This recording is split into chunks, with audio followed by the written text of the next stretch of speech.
வாழும் வரை நிழல் என உடன் நான் வருவேனே.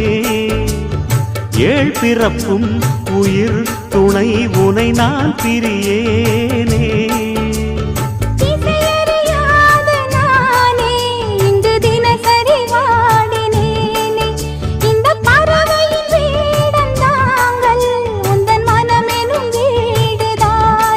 நீண்ட காலம் நேர்ந்த சோகம் நீங்கி போக நானும் தீண்ட யோகம் விளங்கிட. பூமிக்கொரு வாரம் என்று எண்ணி இருந்தேன், பூமுடிக்க யாரும் இன்றி கண்ணி இருந்தேன். சொந்தமின்றி பந்தமின்றி நானும் இருந்தேன், பொட்டு ஒன்று தொட்டு வைத்து பூவை அடைந்தேன். நன்றி சொல்லவே உனக்கு என் மன்னவா வார்த்தை இல்லையே.